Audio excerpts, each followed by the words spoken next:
What's up, Reds? Welcome to the Sunday Summary. I'm your host, Kyle. With me, as always, is Steve. Steve, we put 9 past Bournemouth. We're back on track. At least it seems like. And the best part of that performance, man, you and I were just talking about it, is Bobby Firmino. 2 goals, 3 assists, our favorite. We got a lot to talk about today, but I just had to bring up Bobby Firmino's performance because when he's at when he's at his best, we're at our best. You absolutely love to see it. First one of the season for the Reds. How you doing this morning, Steve? I feel great. First of all, yes, we're going to give a million shout outs today. First and foremost, shout out to everybody in the chat for sticking with us. I know we're about 10 minutes late. Kyle had technical difficulties. As far as I can tell, the spectrum has shifted. You're the one who's got the issues now, and I don't. So It happens. anyways, shout out to Bobby. This is the old, was it 17-18 kit? Firmino, you had to rep it. You had to rep it. I do have an 11 as well. Firmino 11 in black from the year before. Oh, ponytail This Bobby. is probably what's that? Ponytail Bobby. That was ponytail Bobby year. Yes, before he switched. Yep. This is probably the most uncomfortable kit ever. So I don't recommend it. I don't even know if you could find them anymore, but just like these tight things. This thing's always like cockeyed and Yeah. anyways, Bobby deserved it. So shout out to him. Where are all the Bobby haters at? Hannah says. That's actually a great question. Look, we know it's one game. Bobby had a few brilliant matches last year as well. The hat trick. Yesterday was just a vintage performance. He was everywhere.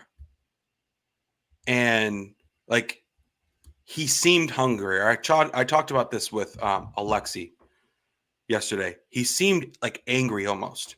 Instead of when you give the ball away, just sprinting back, I felt like he was fighting for it on that second and third touch. Yeah. The way he plays, you're not going to carve everybody up. You're going to give the ball up. It's just the way it is. He takes a lot of chances when he's dribbling, but I thought he was brilliant yesterday. And obviously that's just one piece of this 9-goal puzzle, which is absolutely insane. Dude, it's insane. It's our biggest win at Anfield, at least in the Premier League era. And what's great about what happened yesterday is it's kind of crazy. So, we obviously had the 9th-minute tribute to Olivia Pratt-Korbel, who was, I guess, the 9-year-old girl who was killed in her home in Liverpool. And the crowd did the 9-minute standing ovation. And wouldn't you know, we got 9 goals. It's kind of crazy. So shout out to Liverpool for that. And, dude, additionally, everyone got involved. Harvey Elliott with his first Premier League goal for the Reds. Kid was in tears. Kid was literally in tears. It meant so much to the kid. So shout out to Harvey Elliott. Luis Diaz, a problem. Salah didn't even need to get involved. Really didn't even need to get involved. He had a couple layoff passes. But, dude, that's the kind of game you want to see. That's the kind of bounce-back performance you want to see from our guys, man, especially after a rough start to the season. Yeah, Elliot. So he came off at half, correct? But there's nothing wrong with him. No, came off at half. Just Carvalho because we were up 5-0. I like that because I think people were shouting for Carvalho to start, myself included. But I wasn't surprised that he didn't because we know Klopp. The chances of him putting Carvalho, Elliott, and Fabinho in a midfield right now, it just seems a little lackluster defensively and unlikely for him, even though that's what we want. So going up 5-0, Harvey gets his goal, puts in a great shift. I thought he looked great. He looked so good. So good. I mean, he, aside from that Inter performance in the Champions League last year, he usually doesn't play bad. He usually puts in a great shift because he's just gifted. Why do you think he's Harvey, starting? I'm saying. Why do you think he's right. And I'm not coming at you by saying that. I mean, legit. He's starting in Liverpool. He's starting for Liverpool. Right, but we can pinpoint a lot of, even like Robertson. Like he's always going to put in a shift in effort, but there's plenty another of thing. Matches he doesn't provide much. The same goes for Henderson. The same goes for a Milner, even Trent, Bobby. There's not many times Harvey Elliott plays aside from that Inter Champions League match where I'm not like, wow, like he was one of the best out there. That's how I feel about it. Consistency is key, especially if you're playing in the midfield and you're playing as that creative midfielder. You need that consistency. Quick break from talking about the match. Just wanted to say good morning to everyone. Ian Richard, Ross Bauer, newest channel member. What's going on? Dermot, Fly Girl. Shayna's in here. Doug, what's going on? Everyone, Hannah. We got Justin Samuel in here. Where else we at? Liz, legend. How are you, Liz? I think I hit everyone. Yes, of course. And now I just want to touch on what Samuel said back here. Liverpool have to buy Lucas Paquette. It's Paqueta or whatever, but I think he's going to West Ham, bud. I think that deal's pretty much over the line. Elevator, what's going on? Yeah, and another thing, dude. Let's just go down the list, okay? We know Luis Diaz was excellent yesterday. Okay, we know Luis Diaz, and also I just want to say Luis Diaz showed us what he can offer in the air yesterday, which is what Mane offered us in the air. Looking forward to that. But yes, Bobby, link up, phenomenal. 2 goals, 3 assists. Are you serious, Bobby? It's insane. Unreal. So shout out to Bobby for that. Man of the match. I mean, for me, yeah, I don't even know who got man of the match. I mean, I think it was him. It should have been him. Yeah. And so going back to the midfield now, right? So we had Elliott, Hendo, and Fabinho. God, we missed Fabinho in that midfield. He is never under pressure. He doesn't give the ball up, and he is the perfect pivot player, Steve. That was something I noticed yesterday. We couldn't give the ball up. We were one-touch football. We were just dancing around them. Now, granted, it was Bournemouth. They're very young and inexperienced. They didn't really put a lot of investment in the side this time when they got promoted. They still have a lot of the same players they had when they got relegated last time. But it shouldn't matter. These are all professionals. We played insanely well yesterday. Insanely well. And I just think the boys, I think that's the attitude we need to take into every single game for the rest of the season. It was pressing. It was one-touch football. There was urgency. There was urgency in every single pass, dude. Yeah, I think for me, obviously the 9 goals is just absolutely insane. But we're fiending for like a performance, a bounce back. Show us something after this rough start to the season. I'm impressed we didn't give up any goals as well. You know me. I always think that defending is going to win you trophies. And not only is this big because everybody got goals and we had a great performance. And like you said, we didn't give the ball away. We were clinical. We played smooth. The fact that we got a 9-0 win, that's going to help in goal differential. Now, I'm not saying we're back in the title race or anything like that, but that's really big. That's 9-0? Really big. Yes, a clean sheet for Allison. That's our first clean sheet of the year. We didn't concede at all. That's what is also not being talked about.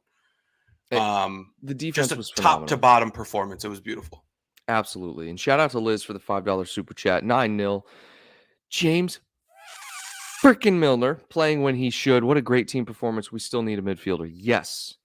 And before we transition to the midfielder, thanks so again, Liz, for the super chat. Always supporting the cause and the movement. Yeah. Oh, God, dude. There's so many goals yesterday, I'm actually forgetting. Trent's rocket. Oh, all right. So Diaz header was ruled out, correct? No. Oh, no. It was almost ruled out. Yeah. Okay. So then you had Harvey's screamer. What? I can give them to you in order here. And Bobby, hold on real quick. Can I just talk about Bobby's assist on that one? So Bobby. I don't know if that was on purpose. It was. And I'm telling you why. I'm glad you said that. Bobby, nice little dummy touch with his left foot, faked left. As soon as he faked left, he pointed to the ball for Harvey to come and get it. That's how I know it was on purpose. Oh, I got to watch it again then because I thought it wasn't. I thought it was a heavy touch. But either way, if it was on purpose, that's beautiful. If it's not, it's still an assist. He's playing in 2050, bro. He's way up here. Anyways. You know, that reminded me of the I think it was 1920. 1920 season when we had the black New Balance kits. Mhm. Was that 1920? The Because then ones we won it in 2021, the right? the black New Balance, you're talking about the Black ones and the first black season and Mane teal. had? Oh, black and teal. Yes, New Balance kits. We also had the You mean with the white shirt? yeah, we had a white shirt. We had a black one with like teal or blue or green. It was a New Balance kits. All right, anyway, what? That was um that reminded me of Bobby at that time. I could see it. The interplay around the box, the Yes. assists. Like we know Bobby goals. We've seen incredible Bobby goals. Yeah. But like the But way his he played goals yesterday yesterday, were like poacher, like he was just there. right? And that's what he should be doing. He's not going to hit a curler from 30 yards. Is everything else he did that made me happy. Like he should be getting assists. Yeah, He should get you 10 league goals and he should get you at least 10 league assists if he's playing well. That's what I absolutely. think. And Yes, I think I think he played his role to a T yesterday. And the goals are a absolutely. plus. Absolutely. And guys, keep your thoughts about the match yesterday coming in. We appreciate all the support. Ryan Johnson and Glace coming in. What is going on, everyone? Look, something I want to touch on real quick was the Champions League draw. We drew Napoli once again, and we got Ajax and Rangers in the Champions League group. It'll be cool to play Rangers. I think it'll be really cool for history, prestige. Napoli, Ajax, not nearly as tough of a group as it was last season. However, still got some sleepers as always in Ajax and Napoli. What are you thinking about the group stage draw? Personally, I just hate Napoli. I'm tired of Napoli. I think we should never play them again. There's got to be a rule against playing Napoli 3 times in the group stages in 5 years. There's got to be a rule against it. Here's what I'll tell you. Here's why I'm not worried about Napoli. Oh, it looks like Kyle left us here. So I he'll did come not back. leave you. I'm right here. All right. Well, your screen's black. Well, that's Anyways, good to know. here's my thought process on it. Kyle, feel free to leave and come back if you want. Am I So still my thought black? process is this. One is, yes, we don't like to play Napoli. We don't want to see Napoli. We see them too often. They give us fits, it feels like. But that's a much different team. And Carlo Ancelotti is also not there anymore. I think that had a big piece or a big thing to do with it. Now, I may be wrong. We may have played Napoli without Carlo at the helm. But that was a big part of the friction we've seen against them. And then in terms of Ajax, that's a different club now as well. Manager gone, certain players gone. Kyle, did you catch the Napoli spin here? I caught everything. I've been here the whole time, bro. Or you left? It said you No, left. no, I'm here. Everything's good. All right, perfect. Anyways, I think because the managers at those clubs are different, it's not anything to worry about like in years past. That I goes for agree. every club we got matched up with. No, I They all agree have new 100%. managers. 100% with that point, especially if you look at the personnel on the squads as well. Napoli lost Koulibaly. Dries Mertens, I believe, is gone. I mean, Insigne's gone. A lot of their big name players are gone. Koulibaly. I just said that. Yep. I know you just wanted to reiterate it. I'm just hydrating over here. I'm just so excited. Absolutely love it. It's like we got a Holy super chat. Lord. Doug, the lion-hearted. Man, shout out to Doug. 20-pound super chat. Doug, thank you very much, my friend. I know you know how much that goes into improving the channel since you have your YouTube's channel as well. Go check out the Dugout Football channel. Hello, lads. Champions League group could have been harder. Agreed 100%. Ajax are in transitional. Napoli are not what they once were, and it's our first ever meeting with Rangers ever. Brilliant performance. 9-0 doesn't happen often. You'll never walk alone. Shout out to Doug. Absolute legend. Shout out to Doug. And yeah, just to reiterate, go check out his channel. The Doug Dugout Football just channel. reached 2,000 subscribers. Huge milestone. It's not easy to get there. Most YouTube channels don't even get past 100. Guys, I'm telling you, go over to his content. He not only does Premier League content, he does the Scottish Premiership stuff as well. Very good channel. A lot of versatility over there. So check him out. Yeah, for sure, Doug. Thank you so much. Yeah. You're a legend. He is a legend. Everyone's a legend. Where were we talking about? Napoli? The draw, and how I'm not worried about it at all. I don't That's think what we're anyone talking should about. be worried about it, not compared to last season. You know, Ajax, Napoli, Rangers. I'm looking forward to it. I'm not saying it's going to be like last season where we had all 18 points, but we should be getting great results. I'm just saying. We should be getting great results in the Champions League group stages. Yeah, I mean, I think we'll rotate for some of these matches. If we have the option to rotate. Yeah, I think we'll get in. I think we'll go all in to win a couple, 2, 3 to start. And then the second go around, I think we'll get some other players in there, get people some playing time. Look, Absolutely. when does that start, by the way? Champions League should start in October, right? Because here's what I'll say. I'm pulling it up right now. Yeah, pull it up. Almost everyone should be back by then. Knock on wood, without any other injuries. Right. So Thiago should be Ajax. coming back here shortly. You know, Oh no, that's September. 13th. Oh, it's in September. How much? 13th? Holy crap! Yeah, dude. Okay. Actually, September 7th we play Napoli. It's oh like my 10 God. days. That's crazy. This is when it starts to get really crammed here in September. Yeah. Just to get, because I know you want to move on here. You keep cutting me off. I'm trying. September 3rd. So we have. Steve, shut up. Here's the deal. Newcastle on the 31st. That's a Wednesday. Yeah. Right? Then Saturday, Everton. Wednesday, Napoli. Saturday, Wolves. Tuesday, Ajax. Sunday, Chelsea. Oh. Those are a game every 3 or 4 days consistently. There's actually a 5-day break between Ajax and then Chelsea. We need everybody and then healthy. We need nice everybody healthy. It's going to be a tough stretch. We need everyone healthy, dude. We can't. Yeah. We need Konate healthy. Now, I think Matip and Matip's close, isn't he? They're all close. A lot of Matip them were and just Thiago, I think, are coming back to training this week. Yes. So Thiago should be getting close as well. Konate, Matip. Who the hell else do we have out, dude? Keita. Dude, I don't even know if Keita's going to play for this club again. Keita, Ox, Jota. Oh, yeah, Jota. Jota had the most serious injury. Yeah, weird. Kelleher. I'd like to see him get back as well. Oh, yeah, I like watching Kelleher play. Very athletic, dude. Very athletic keeper. I mean, I think, so here's the thing. I don't even want to think forward to the Champions League. I think it's important that we discuss the draw and how we're not worried about it because it's current. But this match against Newcastle is huge. Newcastle, it's massive. In good form. Yes. Well, not even just.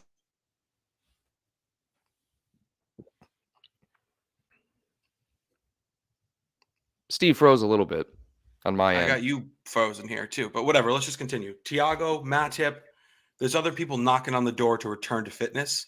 We have to win this match because then people are going to start coming back. I don't know if anyone's going to be back for this one in particular.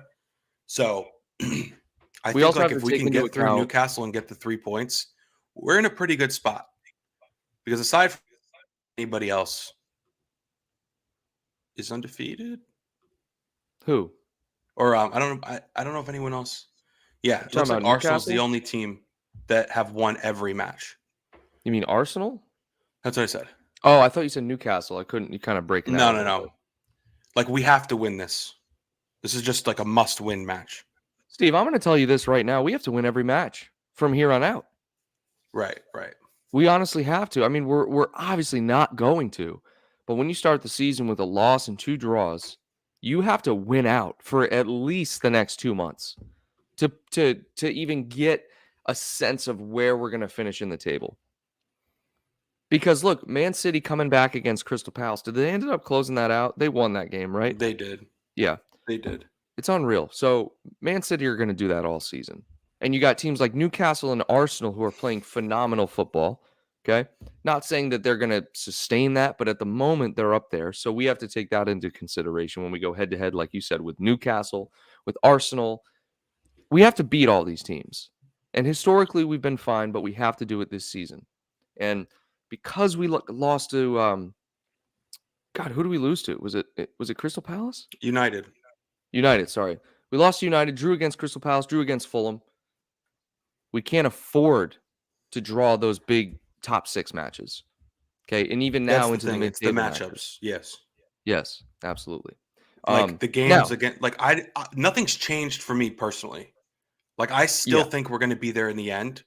This unfortunately just makes it so that those few draws that you normally get in the middle of the season or even towards the end, like you've already used up some of those credits here in the beginning. Right, yeah. And like a loss as well. Like, okay, we lost at Old Trafford to a club that had their backs against the wall. No, I'm not happy about it, but like you can account for like an annoying loss every year, right? And you can account for a certain handful of draws as well. It just sucks that they came in the beginning. Now we've used up all our draw tokens. It feels like you said, for at least a couple months, and this makes the matches with City and with Chelsea even more important. I don't think Arsenal's going to be there at the end, up at the top. No way. I'm also not worried about any of these other teams long term, except City and maybe Chelsea a little bit. It's a long season. You cannot just spend in a summer and then expect to win the league. Like people are thinking, oh, Tottenham. Yeah, Tottenham could probably be top 4. They're not going to win the Premier League. It's too hard to do. The same thing with Chelsea last year. Chelsea was great last year. I said, don't worry. They're not going to be there at the end because it's a long, long season. You have to be almost perfect for the whole year. No one else has shown that they can do that besides City and Liverpool. So nothing changes for me in terms of what I think is going to happen. It's tough to be perfect in this league. And someone just said it. It's like any team can beat anyone on any given day. And we've seen that this season so far. I would like to transition into what Klopp said, recently, 2 days ago, maybe, regarding the midfield situation. We know Klopp said before we need a midfielder, but now he came out and flat out said, like, you guys were right. I was wrong. We need to buy a midfielder. Transfer window's coming down to a close here, right? It ends. When does it end? Or is it doesn't end until the end of September? I thought it ended in August. Guys, let me know. It's early. I thought it ended like now, man. I thought it ends like in 2 days, 3 days. What's it say, Steve? Is it September 1st? September 1st. Yeah. So I you have through August, September 1st. So Thursday. I want to preface this with 2 things. Well, one thing. Liverpool's transfer strategy historically has been successful. Waiting for the right players, not going above budget to sign players, and just being patient. It has worked. I mean, look at our track record with winning and signing players for good prices. It has worked. But now we're in a second situation where we have an injury crisis, this time in the midfield. What I will say is after the performance yesterday and what I've seen from Carvalho and Elliott this season, I think we have a lot of good support in the midfield. That being said, Thiago's 32, 31, 32. He doesn't have much longer. We're likely not going to extend him past his year and a half he has left on his deal. Hendo's getting a lot of criticism. I thought Hendo was good yesterday. Fabinho, you can't replace Fabinho. But Keita's likely gone. Okay, I don't see us keeping Keita around. Not with all the drama that's going on. So Klopp said we need to sign a midfielder. We know Bellingham is likely coming in next summer. Is there anyone else on the docket coming in before the end of the transfer window, Steve? I think there will be. Who is it? Dude, this is what I hate. Also, 2 things to that. I think the reason we're in this predicament, it's not because of Thiago. It's not because of Keita, or at least it shouldn't be, because we knew they were injury prone. Klopp knew that. I think what I've noticed more is, and you can't rely on Ox either. Did you notice I didn't even say Ox? Right. I completely forgot. Right. So what we didn't account for was Jordan Henderson's dip in form. Like if Henderson was playing like he played the year we won the league 2 seasons ago, like he was incredible that year. Even last year he was solid. He was okay. But I didn't really think he was going to drop in form like this because his game is very simple. Same thing goes for Milner. I didn't think he would drop in form, and you get what you get with James Milner, but I mean, he played terrible last week. Yeah, but But either way, I think they've taken a step in the wrong direction, and I didn't expect them to. I think Curtis Jones also being out is something that we didn't really think about. Completely forgot. Yep. So, yes, we need a midfielder. Yes, I think we'll get one. I have no idea who, but I think it just needs to be somebody that can play anywhere in the midfield. If we're going to get one, it's got to be an all-around midfielder that can back up Fabinho. Because if Fabinho goes down, we're screwed, in my opinion. Dude, no. We need Fabinho. You cannot. Our game completely changes when Fabinho is playing. Hendo can't. I just don't think he can play that holding midfield role. He's not a pivot guy. I mean, he's shown us he can in the past. He'll put it in his shift. Dude, you need Fabinho. No one holds possession like Fabinho. I'm sorry. Yeah, I mean, you can't. I mean, they were clearly in for Tchouaméni. Like that was real. That was legit, and that would have been the perfect signing. Perfect signing. It would have because he's young and he can do it. At least it appears he can do pretty much anything and replace Fabinho. So I don't know. Does De Jong play there? Like, so let's take a look at all these rumors, right? So if we're talking about the De Jong rumors, let's talk about his wages, right? Man United tried to get that transfer over the line, not happening. I saw like one rumor of De Jong coming to Liverpool. His wages are astronomical. Okay. What are they? Dude, they're like 300 something. They've got to be. And that's over at Barcelona. Okay. He's not coming.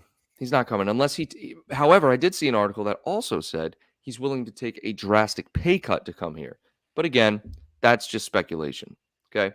Let's move on to Moises Caicedo, Colombian, believes he plays midfield for Brighton. Don't know too much about the guy. Not going to speak too much on him. I think he's Ecuadorian. Oh, Ecuadorian. I apologize. You're right. He is Ecuadorian. Limer. What's his name? Comrade Limer? I need some help understanding the Moises Caicedo links. Why? Is it because we missed out on Basuma? We're going to the next best guy?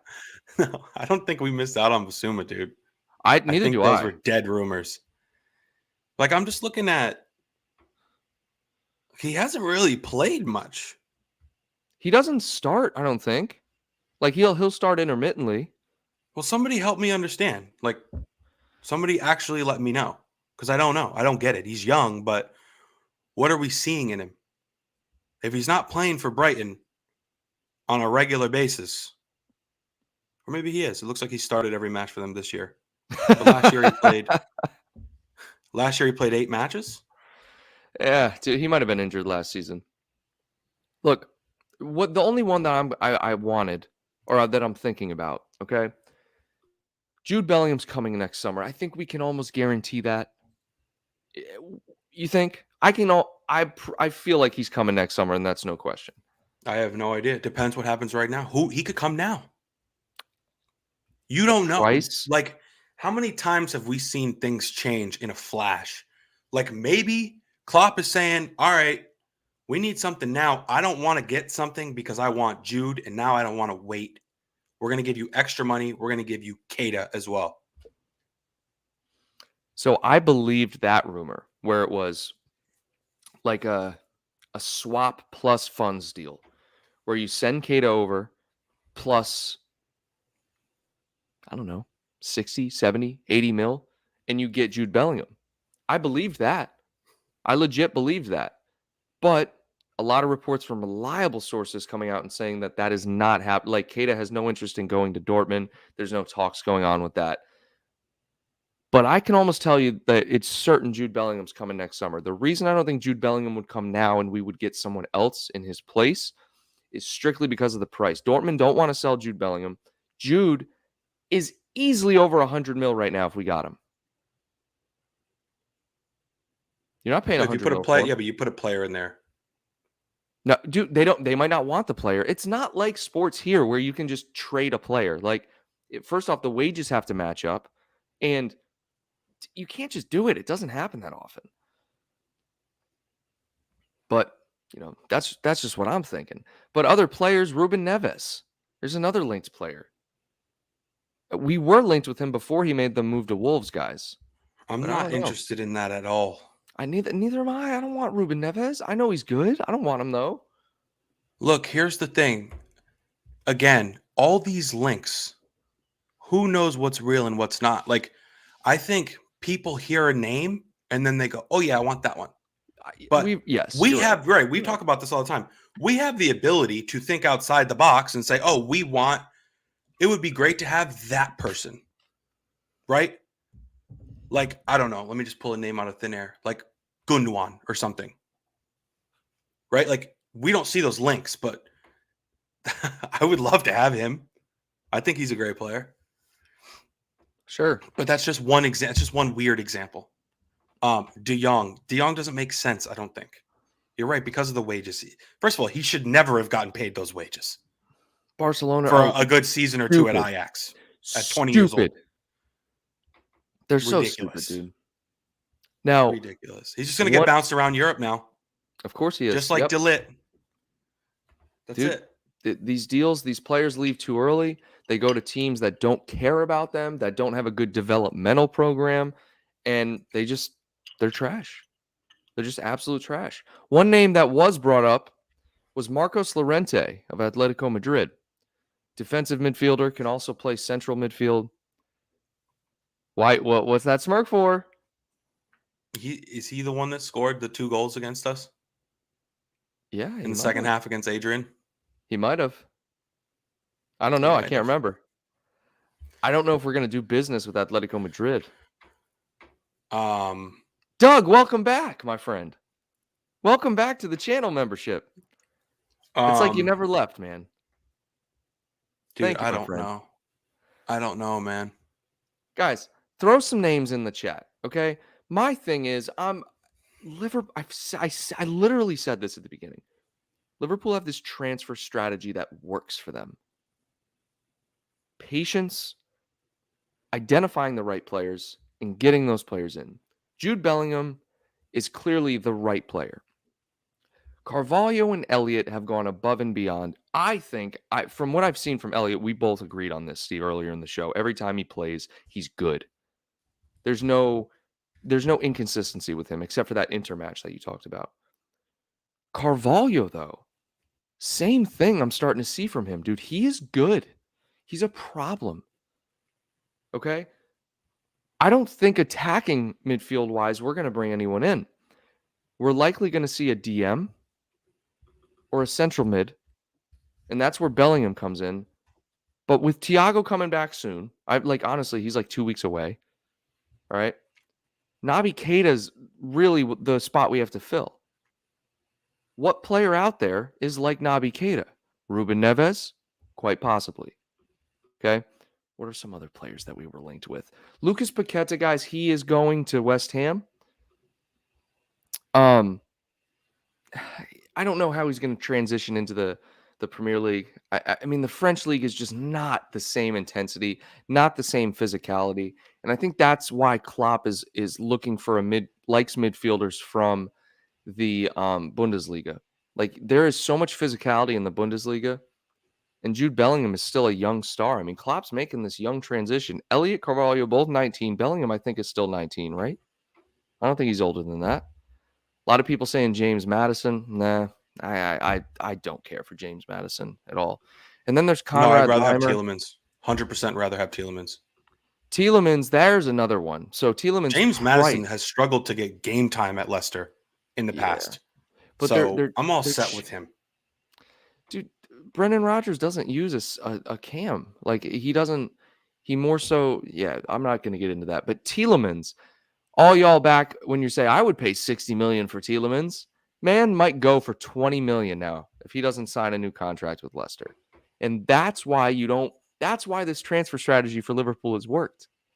You don't jump the gun and buy a player as soon as you hear a rumor that they might be available, because you could save 70%. Imagine if we got Tielemans for 15 or 20 million.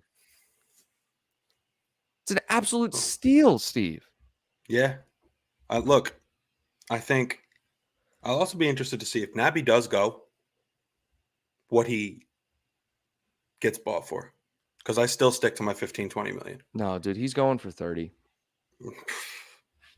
30 All mil. you have to do is do what we do, Kyle, and pull up a website and It see his doesn't matter. availability Dude, and know that he's not worth it. Dude, it doesn't matter. We negotiate. Was Dominic Solanke worth 17 or 19? I mean, yeah, probably because of his age, because he won like the Junior World Cup, and he had a ton of like, what's the word? Upside potential. Yes. There's another name here. I don't know anything about this link. Ismail Benasser. Oh, yeah, for AC from Milan. AC. Yeah, I don't know anything about this rumor, but I have seen it come around. Me too. Guys, we're going to be linked with every midfielder that is trying to make a move or is that even remotely available. Okay. However, there's a quality aspect to this, right? I mean, like Jude Bellingham, Nicolo Barella, or whatever his name is for Inter. Like a lot of these players, like we know their quality. Ismail Benacer, I don't know about his quality, dude. Tielemans, he's Premier League proven. But dude, I'm gonna ask you the same question I asked you last season when we were talking about Tielemans. Would he start in this team right now?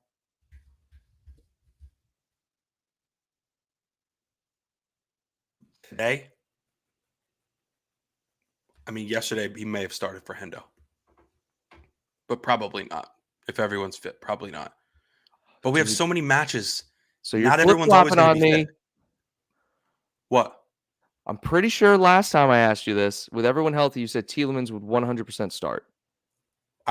Yes, and I just told you, wait, 100% start with our whole team healthy?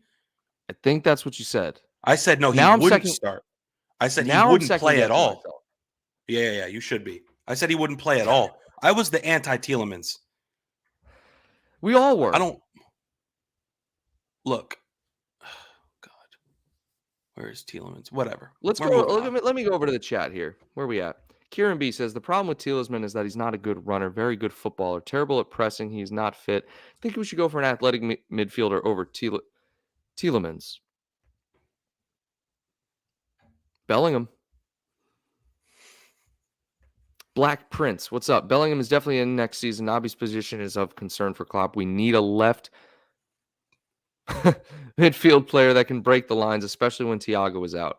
Yep, and we're seeing that from Elliott and Carvalho, whether it's dribbling through the lines or passing through the lines. We're seeing that. But yes, Keita needs to go, man. It's sad. It's so sad. I wanted him to be good, but I think he's done. I think he's so done. It's got to be done. It's got to be done. Tielemans is not popular at Leicester either. Terrible attitude, apparently. That's what I don't want, dude. I don't want a negative attitude in the team at all. Last thing we need now is toxicity. I mean, he does a little bit of everything. If he's got an attitude problem, he's not coming. I can guarantee that. But he can play anywhere in the center. Attacking, regular, like central mid. He can play some defensive. That type of player, I think, is realistic. But I would not be surprised if they did something crazy and blew our minds right now. Klopp, the last minute, the pressure's on. Like, I would not be surprised to see an insane purchase right now. Neither would I. Well, I actually would be surprised, but in a good way. The thing is, a lot of reporters are saying that if a deal gets done, it's going to be right under our nose and we're not even going to know about it. Fabinho Jota vibes. Direct quotes from and I don't know if it was David Ornstein, someone said that. It's going to be interesting. It's going to be like, who are we I'm excited. Get? Who are we going to get? Liz Golden says, De Jong would be great, but he's basically have to volunteer his time. Yeah, he would. Who gives De Jong 560 a week, bro. Well, the same club that gave Griezmann $900K a week and then What is got rid of him immediately thereafter.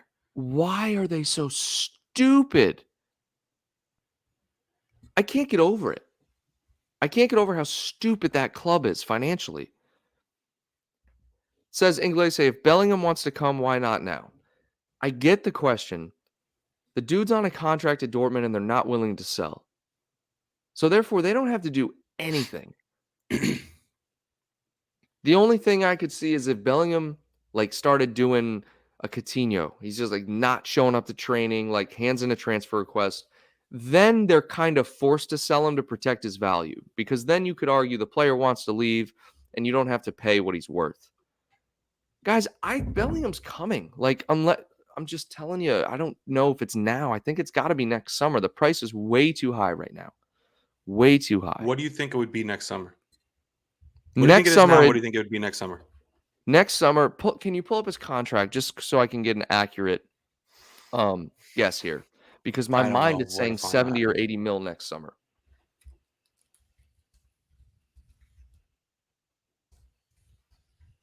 Like when his contract ends? Yeah, when does his contract end?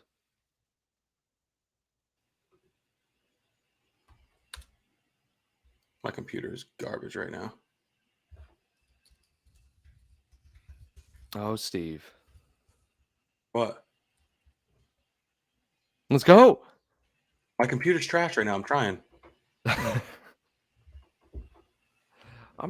Dude, all right. I'll do it.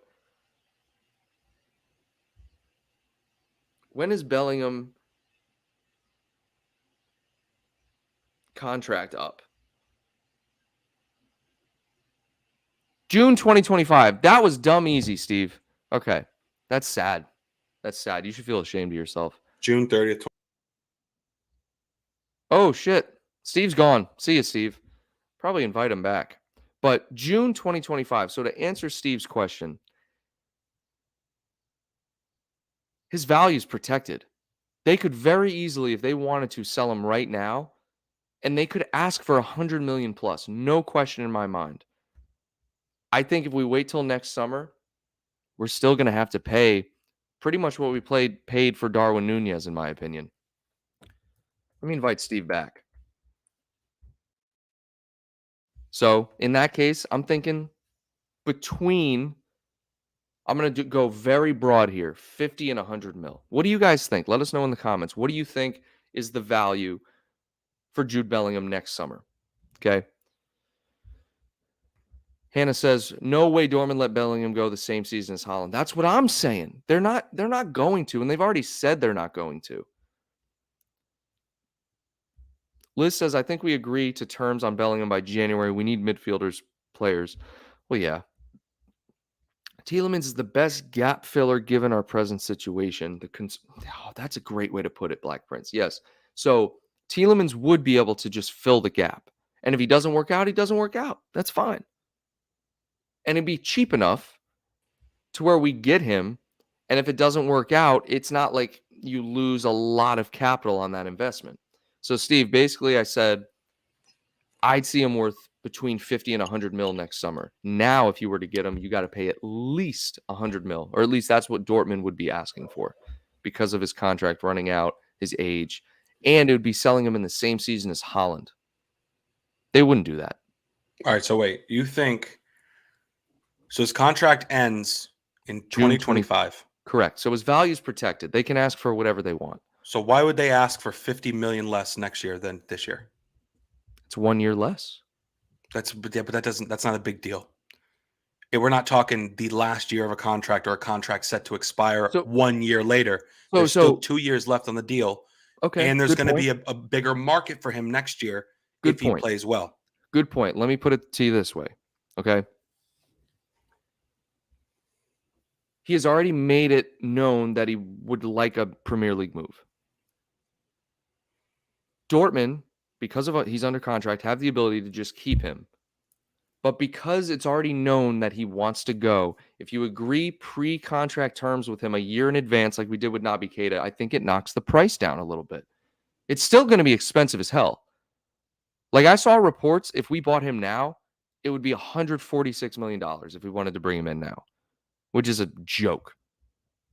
So Liz says 100 mil all day long, but I think I'm going to say maybe 80 to 100. It's got to be like that. The reason Maguire cost Man United so much is because he had a good, I don't even know what that says. Good. What do you mean? I'm trying to figure that out right now. Agree Ross and sell Keita on a BOGO.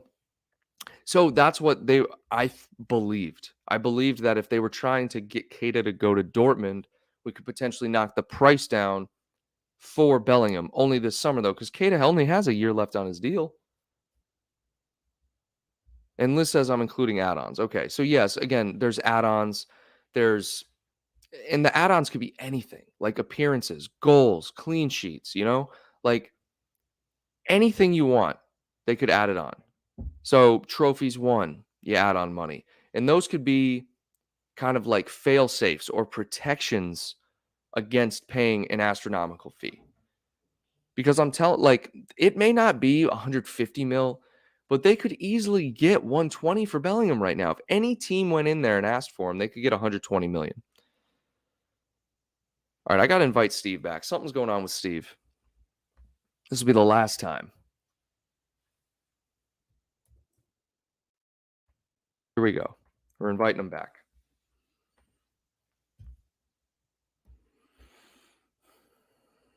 Kid and Ox are in their last year, right? Yes, Ross, they're in their last year. So who knows if we've already bought their replacements, but you got to replace one of them.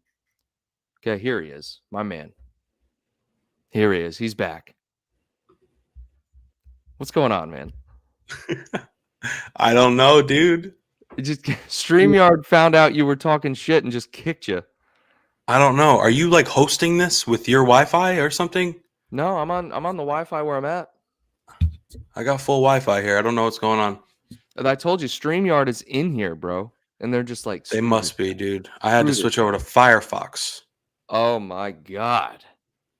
Firefox. Anyways. What year is this? I don't know. Good Lord. But Bellingham, he's going to be expensive either way. You're not going to get me to believe that he's going to be much cheaper next year. We just got to convince Dortmund to sell. That's my opinion. If we want him. I know we want him. Is he going to fill the Fabinho void if Fabinho goes down? Bellingham?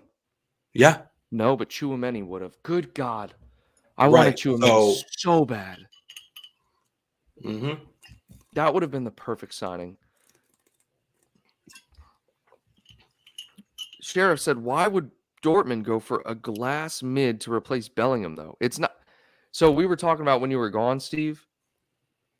Keita would just be a little sweetener to the pot, a little cherry on top. I don't think it would knock down the price necessarily. Maybe a little bit, but only if we did it now, because he only has a year left on his deal. He'd leave for free next summer. We couldn't add him in a deal for next summer unless we agreed it now. I don't know. I don't think those rumors are true, though. It's the only thing that it would work. It's just a matter of Dortmund. Yeah, Steve, that's a good question. Where is your money tree? Oh, it's behind, guys. It's behind. Yeah. Gary Richards here. This will be our last one on the transfers here because, guys, we could go on all day about who Liverpool could sign before the deadline. Liverpool must sign De Jong. Barca will pay half his wages for a year, then decide to sign him full-time. So that would be a loan then. Liverpool, I feel like they don't do loans, bro. They're also not going to pay half his wages. Half his wages would still be more than Van Dijk. Still too expensive. Absolutely nuts, bro. He is a good player. Don't get me wrong. He is a solid player. I like watching him play. But he's pretty good. I don't know what's going to happen. Good. Just be prepared for something to happen. Dude, I'm prepared. I'm ready to go. Guys, appreciate everyone tuning in for this week's Sunday Summary. Make sure you slap a like on the video if you enjoyed the stream. And also, let us know even after the fact, after we're done live, let us know in the comments what you're thinking about the show, what you're thinking about the players coming in, what you're thinking about the performance yesterday. 9-0. It doesn't happen every day, guys. Happens maybe once every couple years, maybe once every 5 years. But Liverpool dominated Bournemouth. We saw class performances from everybody on the pitch. Literally, everybody on the pitch was great yesterday. So, Steve, you got any closing thoughts? Much needed win. Newcastle's even more important coming up. So,